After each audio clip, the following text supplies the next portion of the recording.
Hey, ako si Verts at welcome sa aking channel. Ngayon, masasaksihan ninyo ang ilan sa mga nakakatakot na video sa social media ngayong linggong ito. Kaya pindutin mo na ang subscribe button para sa mas marami pang content katulad ito. Ang sumusunod na video ay mula sa TikTok user na si Axel Loza Official, na tila nagre-record habang siya at ang kanyang mga kaibigan ay magkakasamang natutulog sa isang sleepover. Kung totoong ang isang sleepover ito, tiyak na magiging isang karanasang hinding-hindi nila malilimutan sa buong buhay nila, bagaman hindi dahil sa kasiyahan. Makikita sa video na nagre-record ang uploader habang siya at ang dalawa pa niyang kaibigan ay nakatitig sa pintuan ng aparador sa harap nila, malinaw na takot sa kung anong nakikita nila.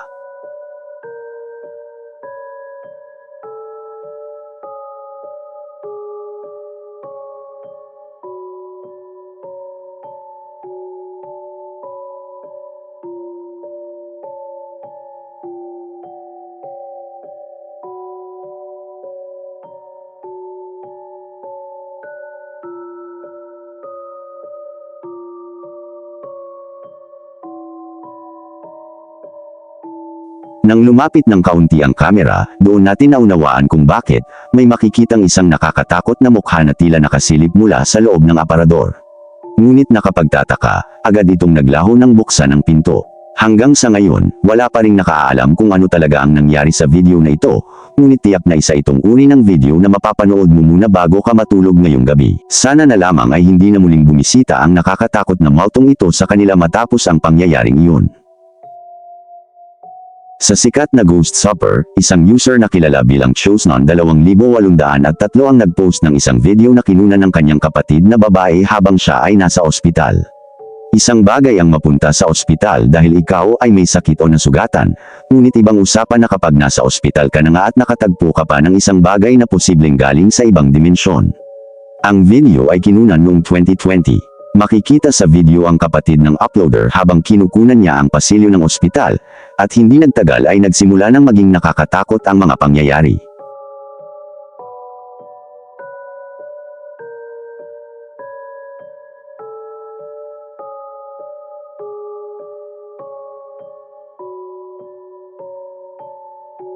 Isang kakaibang malamultong aparisyon ang makikitang lumilitaw sa pasilyo. Sa isa pang video na kinunan rin ng kapatid ng uploader, makikita siyang nagre-record habang nakatingin sa likuran niya, at muli na namang nagpakita ang kakaibang nilalang na ito.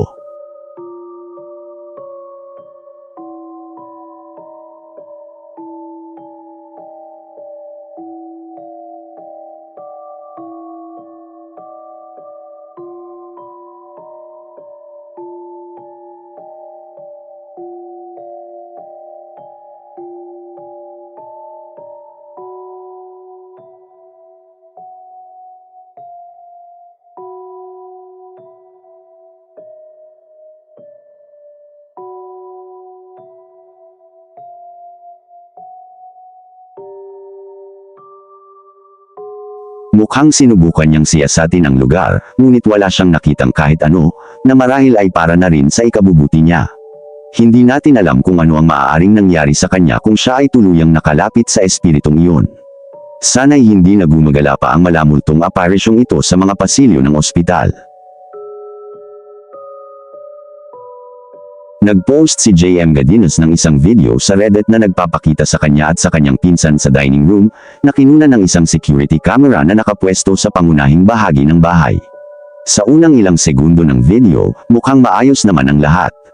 Makikita ang pinsan ng nag-upload na nakaupo lamang at ginagawa ang kanyang pang-araw-araw na gawain, ngunit ilang segundo na lang ay may mangyayaring kakaiba.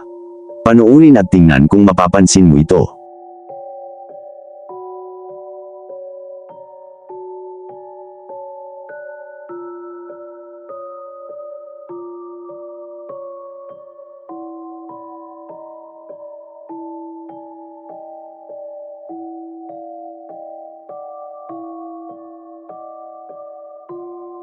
Bandang ika-4 hanggang ika-5 segundo ng video, tila gumagalaw ang buhok ng pinsan ng nag-upload ng mag-isa.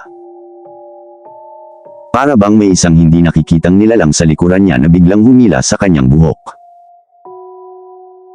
Agad niyang naramdaman ang kakaiba at lumingon, ngunit wala siyang nakita kahit sino. Pagkatapos nito, kitang-kita na tila siya ay natakot. At hindi naman mahirap intindihin kung bakit. Ang nakakatakot na video na ito ay nagpapakita na minsan, hindi tayo ligtas sa panggugulo ng mga multo, kahit pa nasa loob tayo ng ating sariling mga tahanan.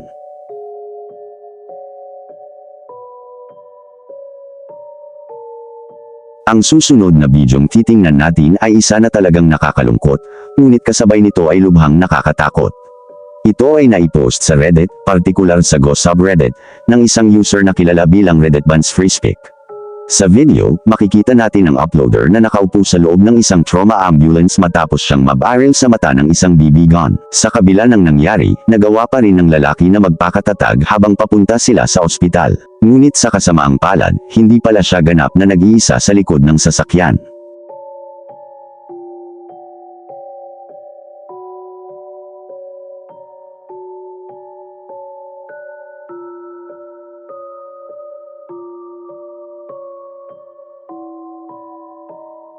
Narinig mo ba yun? Sa bandang huli ng video, kung makikinig ka ng mabuti, maririnig ang tila kakaibang boses na parang hindi makamundo, na nagsasabing, ayos lang. Handa na ako. Kapansin-pansin na tila hindi napansin ng uploader ang anumang boses noong oras ng pagre-record. Dahil agad pagkatapos marinig ang mga salitang iyon, wala siyang ipinakitang reaksyon.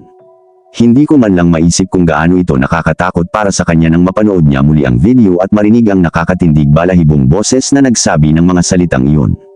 Kung mapapatunayang totoo nga ang video na ito, tiyak na magbubukas ito ng maraming katanungan. Sino o ano ang nagsalita? At higit sa lahat, bakit nito sinabing ayos lang? At handa na ito, handa para saan? Marahil ay kailangan ng mga taong namamahala sa ambulansyang iyon na magsagawa ng isang paranormal na investigasyon upang malaman kung ito nga ba ay tunay na may multo.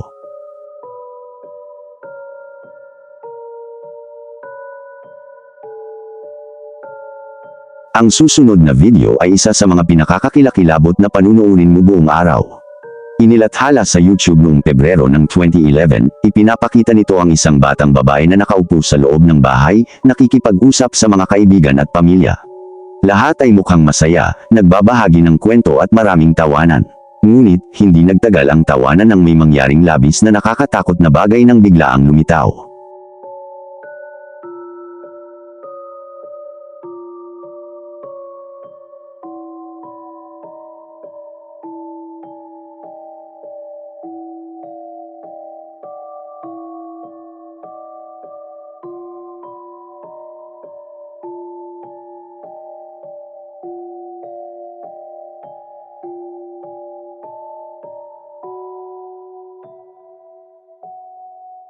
Habang binubuksan ng isang lalaki ang refrigerator para kumuha ng pagkain o inumin, makikita ang isang nakakatakot na multo na naglalakad sa likod ng bintana ng kusina, na labis na ikinatakot ng lahat sa silid.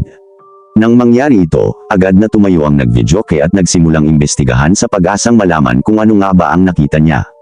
Ngunit, sa kasamaang palad, wala siyang natagpo ang anumang bagay. Ang 13 taong gulang na video na ito ay sa kasamaang palad ay tila wala pang paliwanag hanggang ngayon. Ibig sabihin, malamang ay mananatili itong misteryo sa hinaharap. Ano nga ba ang multo at ano ang gusto nito? Ito ay ilan lamang sa mga tanong na malamang ay hindi na natin malalaman ang sagot.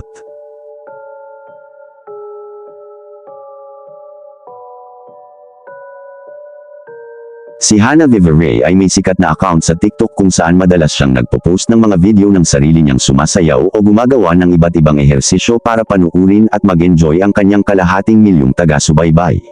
Siyempre, kapag napakarami ng taga-subaybay, tiyak na may ilang mga creepy o nakakatakot na tao na sumusubaybay sa kanilang account. Ngunit, minsan, may mga taong sobra na ang ginagawa at literal na sinisira ang personal na espasyo ng ibang tao, at ito mismo ang nangyari dito. Ang video na ito, na ipinost sa account ni Hannah noong Nobyembre taong 2020, ay nagpapakita kay Hannah na nagsasagawa ng dance routine sa kanyang sala, na sinusubukang aliwin at pasayahin ang kanyang mga manunood. Sa unang ilang sandali ng video, tila maayos at masaya ang lahat, ngunit sa loob lamang ng ilang segundo, ang tila masaya at magaan na video ay nagkaroon ng seryosong nakakatakot na pangyayari na hindi mo inaasahan. Isang nakakatakot na lalaki ang umaakyat sa balkonahe ng ikalawang palapag ni Hannah para makapasok sa kanyang bahay. Nang mapansin niya ang lalaki sa loob ng kanyang tahanan, kitang-kita na siya ay sobrang natakot at agad na inutusan ang lalaki na umalis. Tinanong pa siya ng lalaki kung kaibigan ba siya nito, at malinaw na sinabi ni Hana na hindi, at muli siyang nagbigay ng utos na kailangan nitong umalis. Sa kabutihang palad, sa huli ay umalis din ang lalaki, ngunit hindi ito naging madaling proseso. Ang nakakatakot na pangyayaring ito ay sobrang nakaapekto kay Hana, hanggang sa puntong tumigil siya pansamantala sa paggawa ng TikTok videos, isang bagay na malinaw niyang gustong-gusto niyang gawin noon. Pagkatapos ng video na ito, nakapag-post siya ng isa pang video lamang ilang buwan pagkatapos, noong Enero taong 2021. Nakakalungkot isipin na may mga ganitong nakakatakot na tao sa mundo.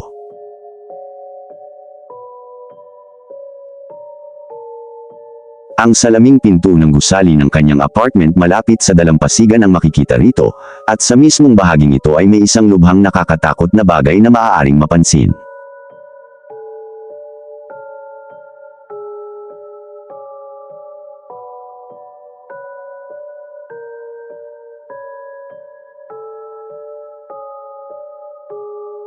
Kapag tiningnan mong mabuti, makikita ang tila isang nakakatakot at malamultong mukha na nakasilip sa bintana. Noong oras ng pagre-record, sinabi ni Athena na hindi niya napansin ang mukha, at nakita lamang niya ito ng balikan at suriin niya ang video. Ang nangyari matapos niyang mapansin ang multo sa video ay hindi alam ng publiko, ngunit maaari lamang ipalagay na agad siyang umalis sa apartment sa lalong madaling panahon. Kaya, mayroon nga bang isang malamultong nilalang na nagkukubli sa loob ng apartment ni Athena? O may mas hindi naman nakakatakot na paliwanag dito? Sana nga ay ang huli.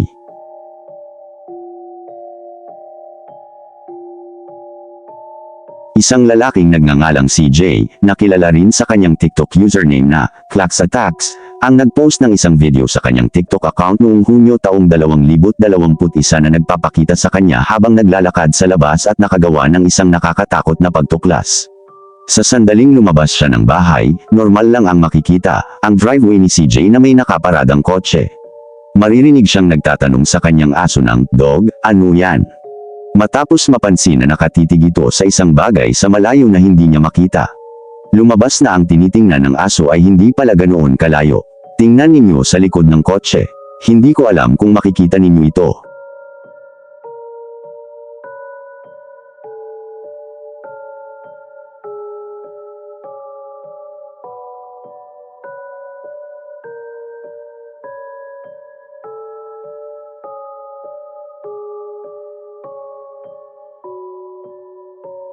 Kapag titingnan mong mabuti, makikita ang tila isang madilim na aninong hugis tao na naglalakad sa likod ng kotse bago tuluyang maglaho ng walang bakas. Sa sumunod na video, nagbigay si CJ ng karagdagang paliwanag. Ayon sa kanya, karaniwan ang gusto ng kanyang aso na lumabas ng bahay, ngunit hindi ito madalas tumahol. Gayunpaman, may kakaiba sa gabing iyon, gaya ng nakita natin. Sinabi ni CJ na hindi na niya muling nakita ang kakaibang nilalang mula noong gabing iyon, ngunit hindi pa rin siya sigurado kung tao ba iyon o isang uri ng multong aparisyon. Sana'y makabalik na sina CJ at ang kanyang Bel Amano sa pamumuhay ng payapa. Si Chris mula sa YouTube channel na Urbex Hill ay muling naglakbay sa kagubatan upang tuklasin ang ilan sa mga pinaka-nakakatakot at pinaniniwalaang pinamumugaran ng mga multo sa mundo. At sa pagkakataong ito, babalik siya sa mahigit 70 taong gulang na Robert Fulton School, na dati na niyang binisita para sa mga exploration video. Kahit na nakaranas siya ng ilang nakakatakot na pangyayari sa kanyang nakaraang pagbisita doon, nagpasya siyang bumalik upang makita kung magiging iba ang karanasan niya sa pagkakataong ito. Sa unang bahagi ng video, tila maayos ang lahat para kay Chris at wala siyang nararanasang direktang nakakatakot agad. Ngunit nagbago ang lahat bandang 12 minuto ng video nang mangyari ito.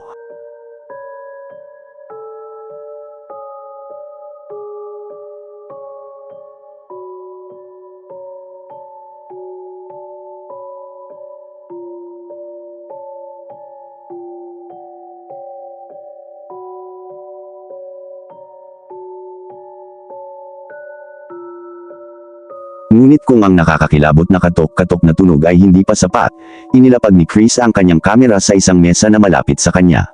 At dito aksidenteng naitala ni Chris ang isang bagay na talagang nakakatakot.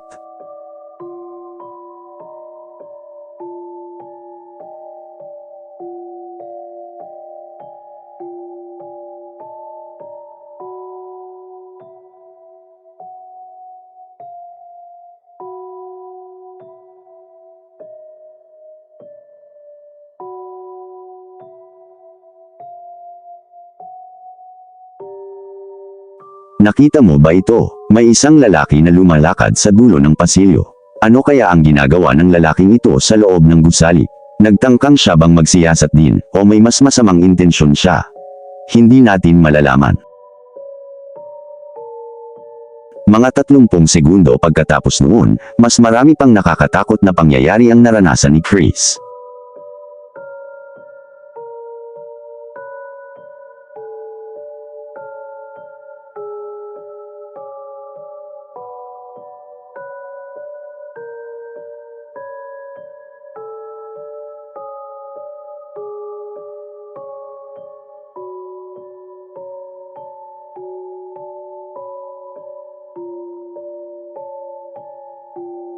Bago pa man makaalis si Chris, mabilis na lumala ang sitwasyon. Tingnan mo ito, may mga kakaibang tunog na muli nating naririnig.